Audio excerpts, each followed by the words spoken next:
Bolivia's electoral court announces the victory of Luis Arce from the MAS party with 55% of the votes. Chileans are gearing up for a referendum on changing the constitution. And a ceasefire deal has been struck between Libya's warring sides. Hello, welcome to TeleSUR. I'm Carla Gonzalez and this is from the South. With 100% of the ballots counted in Bolivia's general elections, the movement towards socialism officially secured a landslide victory. According to Bolivia's Supreme Electoral Court, the MAS party gained 55.10% of the votes, which represents over 3.3 million of the ballots. Citizen Community Alliance has 28.83%, which is 1.7 million of the ballots, securing a second place. We Believe Coalition gained 14% of the votes, and the final count confirms Luis Arce as president-elect of Bolivia and his running mate David Choquehuanca as vice president-elect. And on Friday, Bolivia's Supreme Electoral Tribunal announced the victory of the MAS party in these elections. Asimismo, today the Supreme Electoral Court declares Luis Arce Catacora as president-elect and David Choquehuanca as vice president-elect.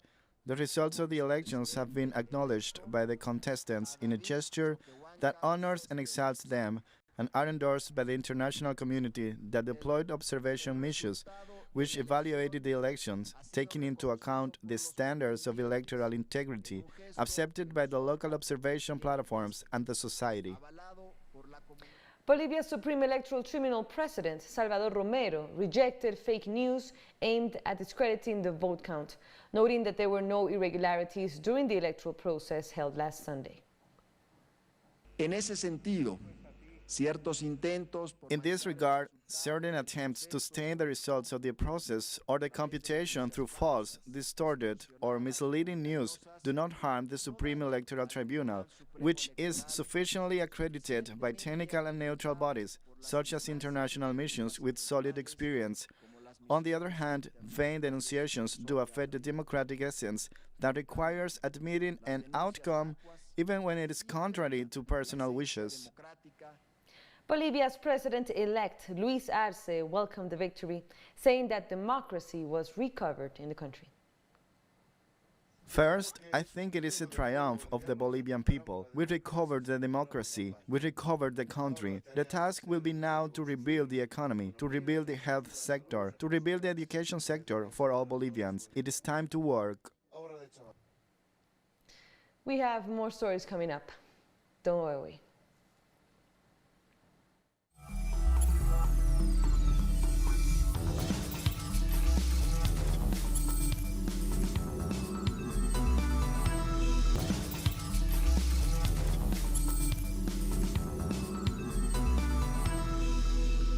Welcome back. Let's continue with news. Now let's turn to our correspondent in Bolivia, Camila Escalante. She's going to talk about the celebrations after the results have been announced in Bolivia. Hello, Camila. What's the update over there?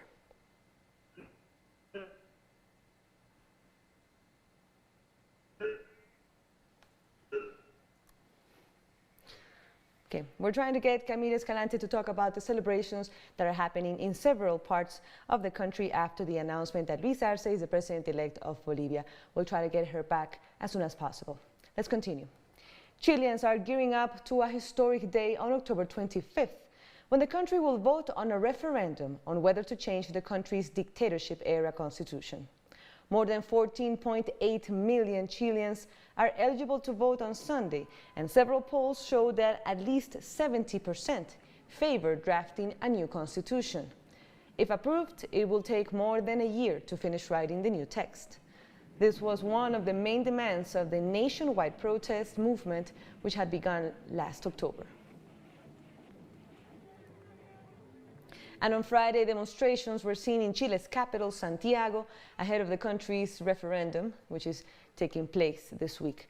Around 200 people mobilized to protest against social inequality, the economic policies promoted by the government of Sebastián Piñera, and police brutality. Meanwhile, police forces tried to dissolve the demonstration using tear gas and water cannons. Almost 15 million people are eligible to cast their votes. This will ask Chileans whether or not the current constitution, which was approved during the dictatorship era, should be replaced, and then who should draft the new constitution. Venezuelan President Nicolás Maduro held a meeting with the General Staff of the Bolivian Armed Forces on Friday, while noting the plans of destabilization, he said, were done by the Colombian government. Hemos tenido una reunión de trabajo.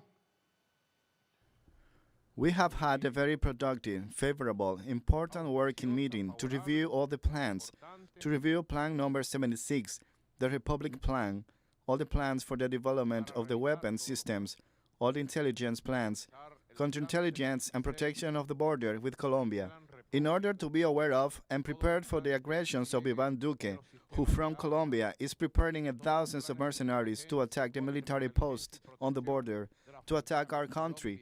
We must be prepared, ready and willing to reject any armed incursion, any aggression by the Colombian government of Iván Duque, the paramilitary, the mass murderer of Colombian people. And President Nicolás Maduro announced the launch of the country's Scientific and Technological Military Council.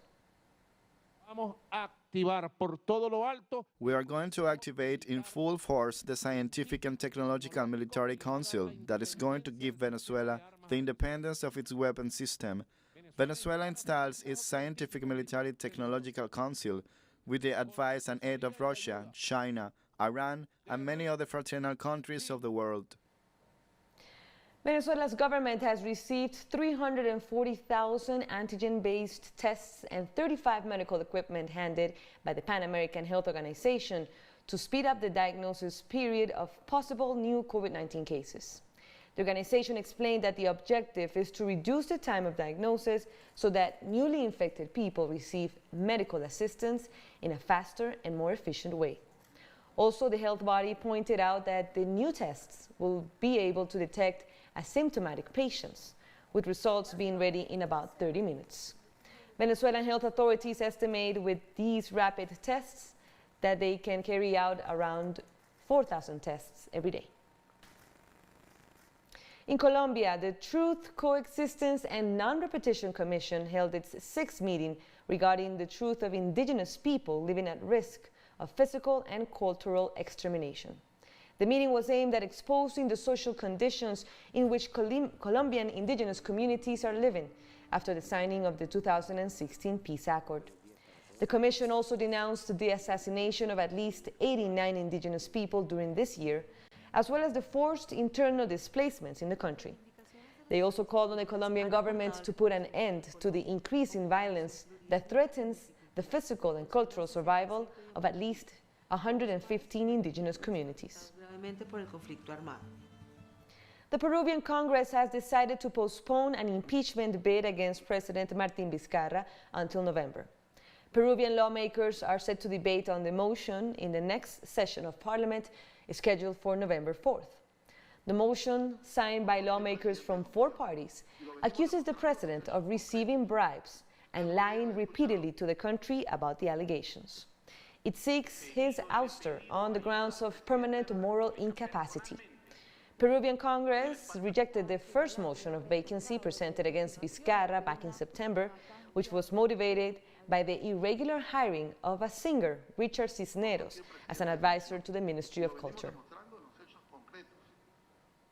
In other news, Libya's 2 rival factions have signed a permanent ceasefire agreement after 5 days of talks at the United Nations.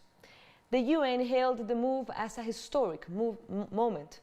The UN's Special Envoy to Libya, Stephanie Williams, said both parties agreed to withdraw all military units from the front lines and also discharge all mercenaries and foreign fighters from Libyan territories. They also agreed to establish a mechanism to monitor jointly with the UN mission the implementation of the ceasefire agreement. However, both sides continue to accuse each other of supporting terrorist groups. And the UN Secretary General Antonio Guterres welcomed this agreement reached by the representatives of Libya on Friday, while calling on all stakeholders and regional actors to conduct its implementation without delay. I appeal to all stakeholders and regional actors to respect the provisions of the ceasefire agreement and ensure its implementation without delay. And I call on the international community to support Libyans in implementing the ceasefire and in bringing an end to the conflict. This includes ensuring the full and unconditional respect for the Security Council arms embargo. And I urge the Libyan parties to maintain the current momentum and show the same determination in reaching a political solution to the conflict, resolving economic issues, and addressing the humanitarian situation. On Friday, Guinean authorities condemned the acts of violence committed across the country after the presidential elections held on October 18th.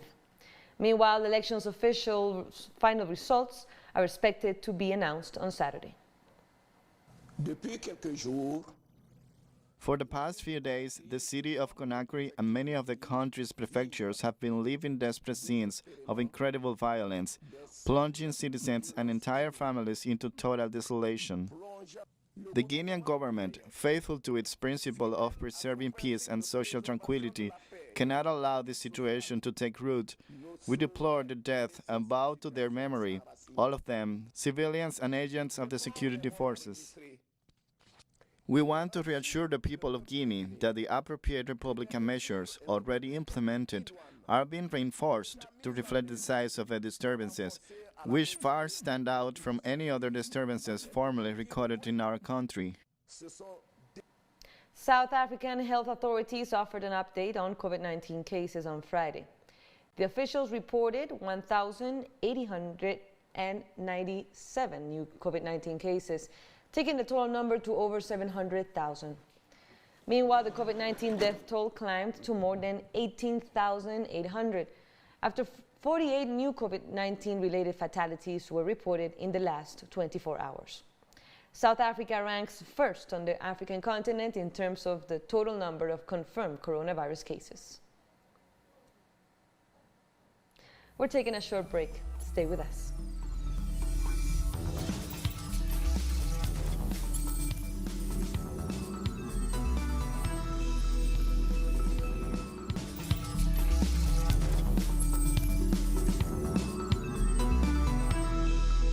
Thank you for joining us again. On Friday, the Secretary General of the World Health Organization warned of a COVID-19 pandemic's critical juncture, particularly in the Northern Hemisphere, noting that a large number of countries are experiencing an exponential increase in novel coronavirus cases. We are at a critical juncture in this pandemic, particularly in the Northern Hemisphere. The next few months are going to be very tough, and some countries are on a dangerous track. Too many countries are seeing an exponential increase in cases, and that's now leading to hospitals and ICU running close or above capacity, and we're still only in October. We urge leaders to take immediate action to prevent further unnecessary deaths, essential health services from collapsing, and schools shutting again. As I said it in February, and I'm repeating it today, this is not a drill. Turkish authorities confirmed 2,165 new COVID-19 cases on Friday to become the third day in a row that new coronavirus cases top 200. The total number of confirmed cases now stands at over 357,000 since the outbreak of the epidemic in the country. The COVID-19 death toll reached more than 9,600 after 74 new related fatalities were reported. Turkish health authorities also noted that 1,493 patients were given the all clear in the last 24 hours, pushing the total number of recoveries to over 300,000. Residents in the Spanish capital, Madrid, have reacted to the latest government's restrictions on COVID-19. Health authorities said the total number of confirmed coronavirus cases already surpassed 1 million cases. In Spain, measures are very different in each region. In Madrid, I feel they are insufficient because if you see the infection's evolution, it seems that the necessary steps are not being done. So I wish there would be a bit more harmony and a bit more responsibility. Maybe it wasn't a moment to take this measure. Maybe we should have taken it a long time ago, or should have taken others, such as restrict the number of people in public transport, or people that keep going to work and being in places that maybe are not adapted to have so many people. Our situation is changing a lot. I don't know if people are maybe even taking advantage in case they have to confine themselves again later. So I don't know if these measures are encouraging people to go out more or limiting. It is weird, complicated. All these restraints they are imposing to us in a long term, I feel that in a certain way, it's burdened me a bit. It's being now a bit heavy. On Friday, authorities in Portugal passed a law that enforces the use of face masks in public spaces whenever the 2-meter distance rule cannot be observed. The decision comes after health authorities reported the highest ever new COVID-19 daily number. The epidemiological situation that our country is facing is worsening in a very troubled way. Just yesterday, we have surpassed for the first time the 3,000 daily cases. At this moment, we must take not a calculated approach of not doing anything and wait and see, but rather the position of being on the forefront of the political fight against the pandemic.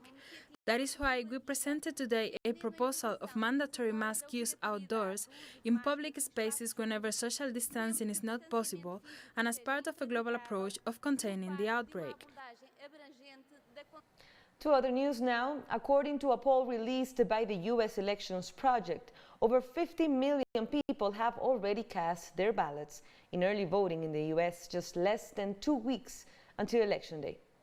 The polls pointed out that over 35 million U.S. citizens have cast their vote by mail, while more than 15 million have attended the polling stations. Several experts predict a historic turnout rate. 85 million people could vote before November 3rd, with 150 million voting in total, which would represent an eligible voter turnout rate of more than 62%.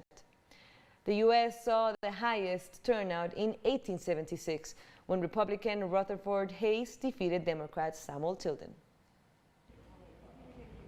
Large demonstrations erupted in Hungary's capital, Budapest, on Friday to protest the government's decision, which they claim undermines academic freedom.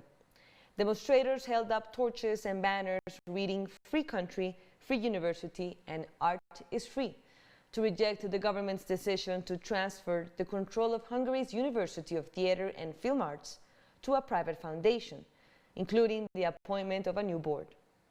A group of students has been barricaded inside the university since September 1st, claiming that a government-appointed board will deprive the school of its autonomy, while a number of top professors have resigned in protests against the government's move. The institution, which has nurtured many of Hungary's leading directors and filmmakers, has been caught up in a culture war, as Hungarian Prime Minister Viktor Orbán seeks to put an end to what authorities believe is the domination of the arts by liberals.